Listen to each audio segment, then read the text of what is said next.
The employer. Right now at 10, an update from the City of Joplin on the network security issue the city is facing. Plus, we're taking you to the George Washington Carver National Monument for Carver Day.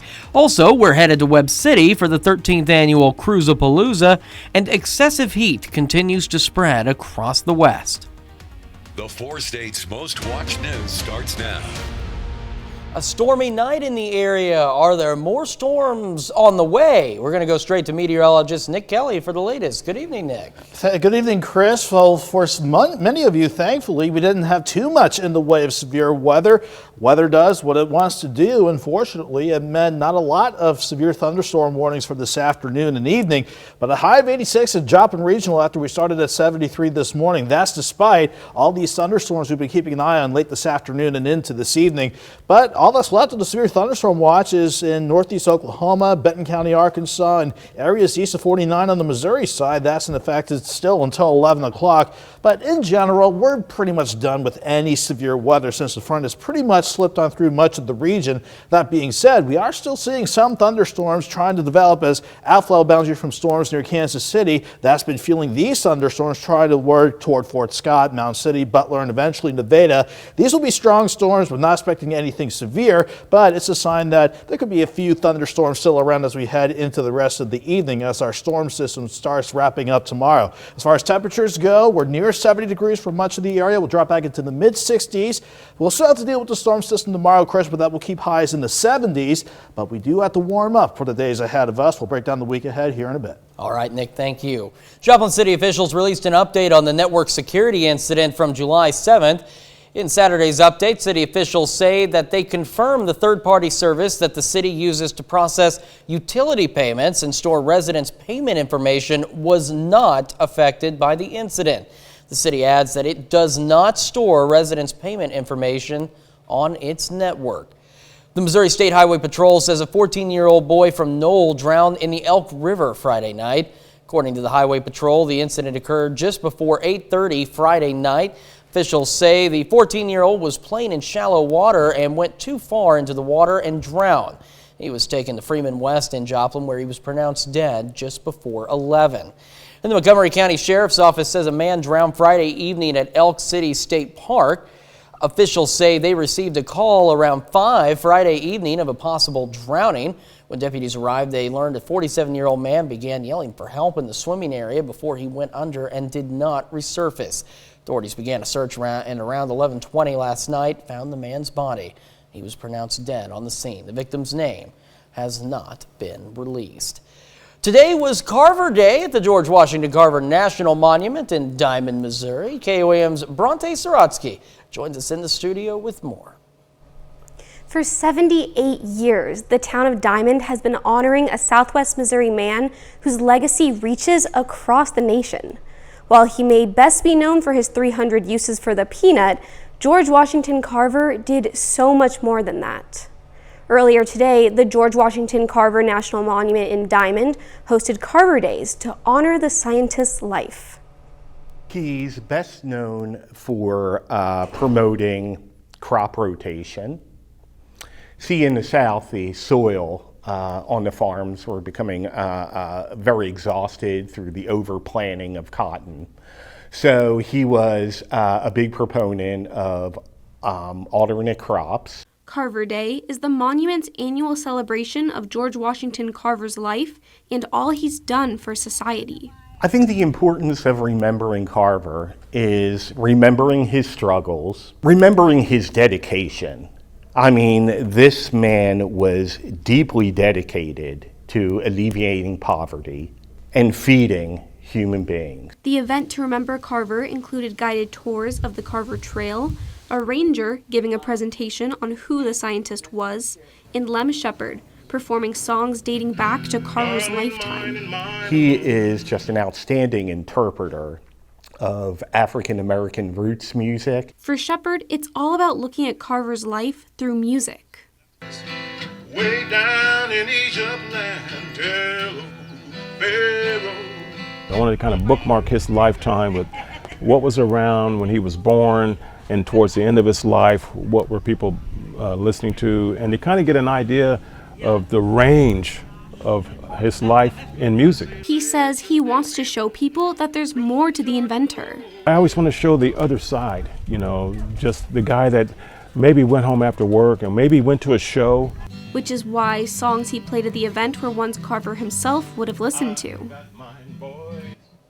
One thing Lem added was that although people know who George Washington Carver was, there's still more to learn about him. And by performing music he may have listened to, we can get a better glimpse into his life. There's always something to learn. Anytime you go to the George Washington National Monument down there, there's always just something fascinating to pick up on. And this was your first time. What else did you learn? It was. I mean, it's just, to me, it's just so interesting how much history there is here in Southwest Missouri. And I think this event really showed that. There is a lot to learn around here. Well, Bronte, thank you so much. Well, this weekend marks the 13th annual Cruisapalooza in Webb City. The two-day event kicked off Friday and will run through sundown tonight, which it's now over. A number of different vendors were on hand with food, snacks, drinks, and little trinkets for you to take home with you. On top of that, there were giant flying kites high in the air, a car show, several bounce houses, and even a little petting zoo for the kids. Organizers say it takes a lot to plan this each year, and it's always exciting to see it in action. I think we're all feeling the same kind of cooped up feeling, or the sense of being isolated from friends, family, people that we love, or even just being able to go out and do the things normal that we used to do. So it's just really exciting to be able to stand here and look out and see something that we have many hours put in come to fruition, and see people enjoy that. Now, due to tonight's weather that we had earlier, the fireworks show has been rescheduled for the city's 9/11 ceremony, which will take place later this year, and tonight's headlining band has been rescheduled for August. Well, plenty of four-staters can be found down at the Wildcat Glades Pavilion enjoying Creek Days today. And of course, that means there was no shortage of kayaks and paddle boards on the water. Now, Creek Days is a great way to learn more about kayaking and paddleboarding, and it's also a great way to get a crash course in water safety, which is what a lot of local kids were doing on Shoal Creek this morning. You know, in Missouri, we've got so many waterways and access points that you can take advantage of, and it's, you know, beautiful creeks out here. So teaching these kids the safety of being on the creek is our #1 priority, and then getting them out there and letting them enjoy it and getting hooked, and they'll get their kids involved, and it just grows from there. The Joplin Kayak and Canoe Group helped make Creek Days a reality, and if you'd like to learn more about local kayaking and paddleboarding, you can give their Facebook page a look, and we've got a link to that in this article at KOAMNewsNow.com. Well, topping Nation Watch tonight, the National Weather Service says excessive heat continues to sweep across much of the western U.S. this weekend. Record-breaking daytime highs are soaring well above normal in many states, prompting more concerns about wildfires. CBS News correspondent Elise Preston reports from New York. From water sprinklers to public cooling centers, millions of people across parts of the West are doing whatever they can to beat the extreme heat. The heat wave won't go away. You're just uncomfortable and hot, and just try to stay still as much as possible. In northern Los Angeles County, the temperature broke 100 degrees by 10 a.m. on Saturday. At the Antelope Valley YMCA, members and staff say they're keeping wellness in mind. Just have to sit, do as little as possible, hydrate. They'll usually give like signs or tells if they're overheating a little bit, especially in the pool. So that's really just something that we keep a lookout for. The National Weather Service issued an excessive heat warning for the San Francisco Bay Area through Sunday evening. In nearby Brentwood, residents say this heat wave stands out. It's really unusual. I don't think I've seen a temperature 3 days in a row that's above 106. California Governor Gavin Newsom has declared a drought emergency for almost the entire state. High temperatures with low humidity are keeping firefighters on high alert. We're ready. We're ready for anything that comes our way. And with the heat already pressuring California's power grid, utility officials are watching the bootleg fire that has been raging in southern Oregon. The fire is just exploding and continuing to grow dramatically. We are seeing, doubling in size of the fire every 24 hours. Authorities are concerned the fire is threatening a vital electric line corridor linking California with Oregon's power grid. Elise Preston, CBS News. Forecasters say highs could approach 115 to 120 degrees for the lower elevations of Arizona and eastern California this weekend. Nevada Energy is urging residents statewide to conserve electricity this weekend due to extreme heat and wildfire danger. And we do take this time now to honor one of our many four-state heroes. Staff Sergeant Terry Crop served with the Air Force in Vietnam, his hometown, Quapaw. And we're proud to recognize Staff Sergeant Terry Crop, tonight's four-state hero. And remember, to learn more about other heroes or to nominate one of your own, just head over to our website at koamnewsnow.com. Coming up, a troubling trend in the fight against coronavirus in the country. The summer here, it feels Go Rewards prizes. Topping Health Watch tonight, some 67% of Americans have received at least one vaccine shot, and cases remain low, but there's a troubling trend. New cases are up at least 16% over the last week. CBS's Michael George is in New York with the latest. Everybody go get a door. NAACP volunteers are going house to house in parts of Louisville, Kentucky, where only 30% of residents have been vaccinated. The effort comes as cases are rising in 26 states, and nearly all of those hospitalized are unvaccinated. In Missouri, health officials say the surge is directly related to low vaccination rates. If you're really serious about protecting yourself and protecting your family, it's time to get vaccinated now. While the highly contagious Delta variant is now the dominant strain in new outbreaks, both the CDC and FDA say there's no evidence vaccinated people need a booster shot. It's not clear we need a booster, but it is clear that a booster will dramatically increase immunity. In countries where the population is largely unvaccinated, there are concerning signs. In Mexico, cases have surged 29% in just the last week. In Sydney, Australia, lockdowns have been extended another week. It's pretty clear that unless we reduce that level of people in the community that are infectious, we won't be able to turn things around as quickly as we can. And the nation's largest teachers union is supporting new CDC guidance that says teachers and students can return to school safely this fall. Health officials say those who are vaccinated won't need masks. Michael George, CBS News, New York.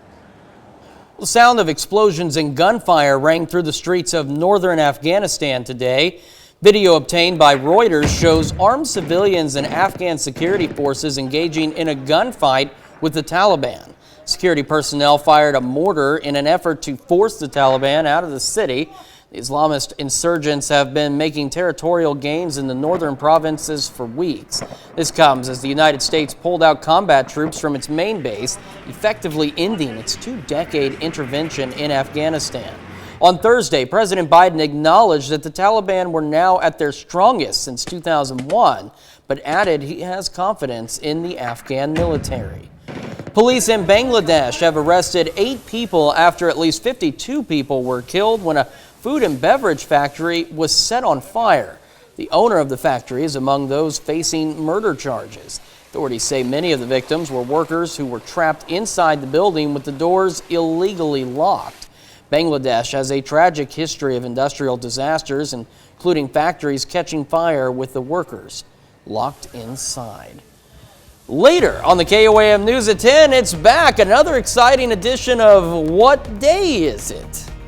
But first, we'll see how our thunderstorms are faring as we go through the overnight, and we'll see if we have any more for the week ahead here in a bit. What's your reason to...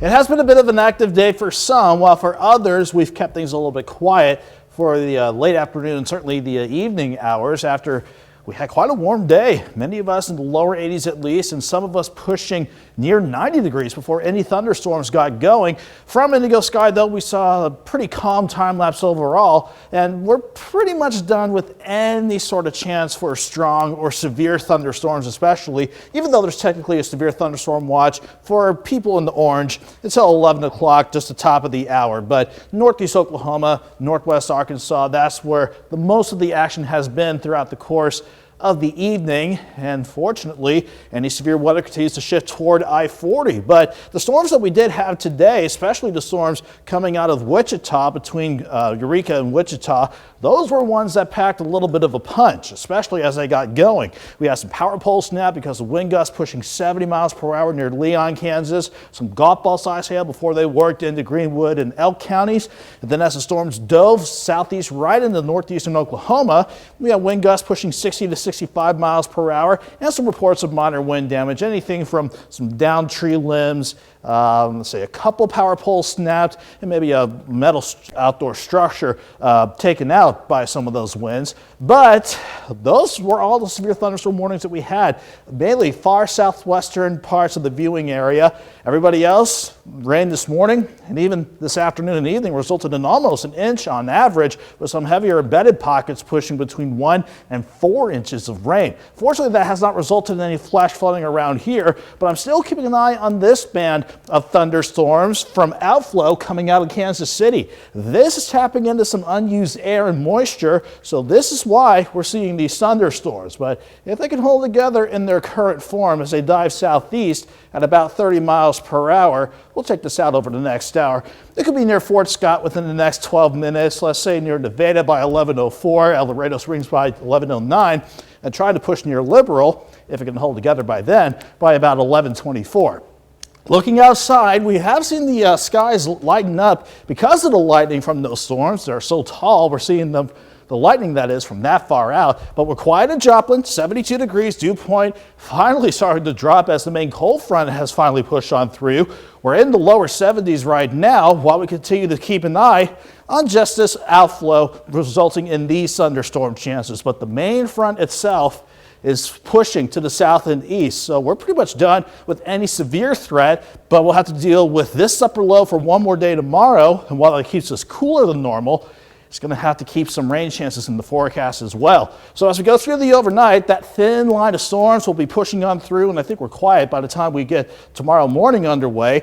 We'll start mild though, lows in the mid 60s. Then moisture on the backside of this wave keeps some scattered rain and thunderstorm chances around. They'll pop up in a scattered fashion, but I do not expect these to be severe or that terribly strong. 65 in the morning, 73 by noon. And look at the temperatures for tomorrow. I think the best we can do is afternoon highs right around 78 degrees. We'll go 81 on Monday with maybe just the slightest chance for a random shower or storm in the afternoon. Tuesday and Wednesday are dry, but the heat starts to return. 87 Tuesday, 90 on Wednesday.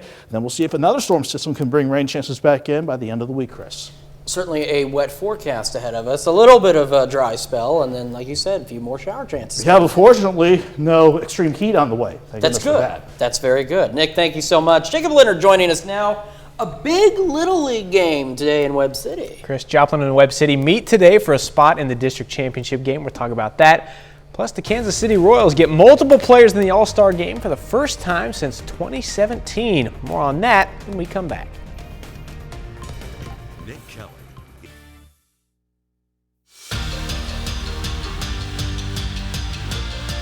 Well, the Joplin Outlaws dropped their first game of the second half of the season last night, falling to Nevada 11-8. Now, the good news is that Jeff City also lost last night, so the Outlaws still in a tie for first place in the Mink League South Division. Now, tonight, Joplin and Nevada back on the field for the final game of their two-game set. Outlaws, though, drop it tonight 6-0.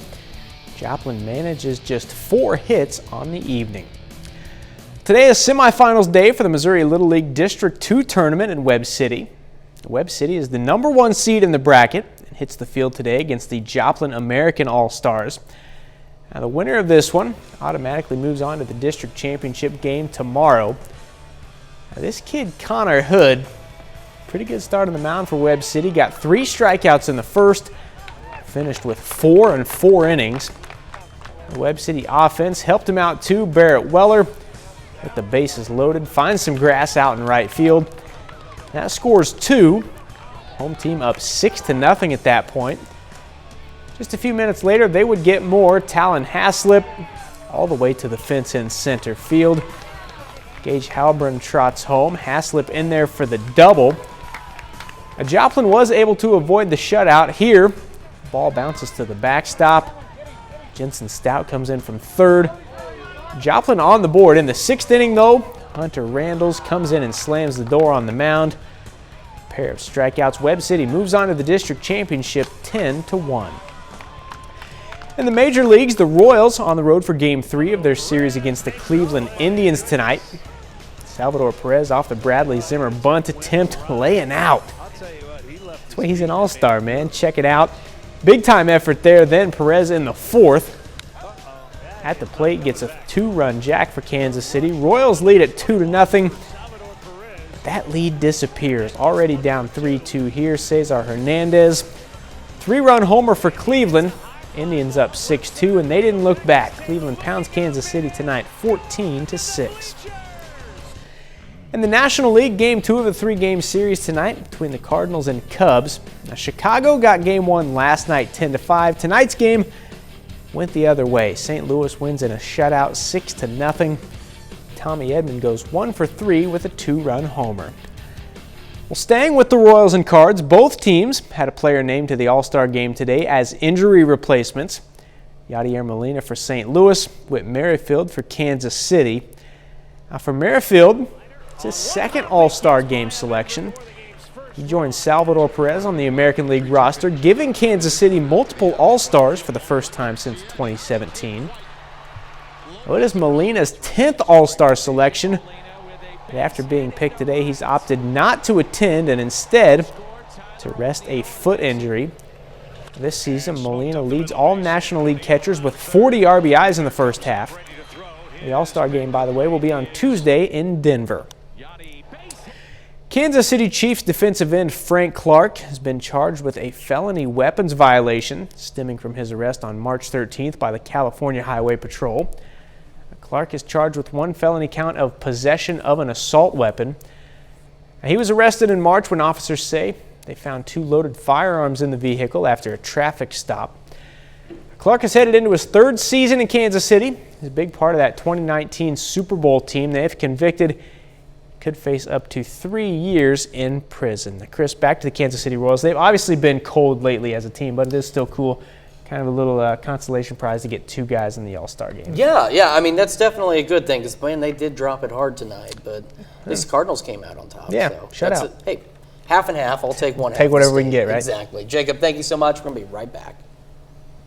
Disney content Parsons.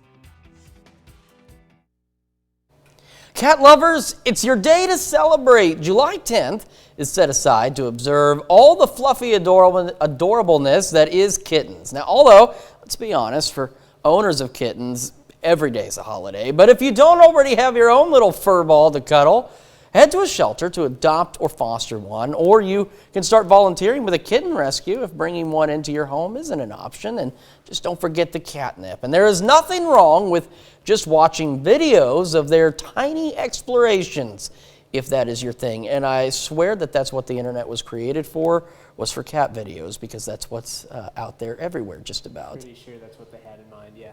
I think so. That's what they were thinking back in the day. Something else that's for, keeping an eye on that forecast. Yeah, even though we'll have like some storms as we go into the overnight, I think we're dry by sunrise, but we'll have to deal with the system again with some scattered storms tomorrow. Nothing severe, though, and cooler with highs near 78. All right, Nick, thank you. And the internet, also good for keeping up with sports. Yeah, except it's bad news. The U.S. men's national basketball team in a pre-Olympic exhibition falls to Nigeria tonight, 90-87. So a little bit of a surprise. This is my bad news face. Yeah. Guys, thank you so much. That's our time for now, and thank you for making us part of your night.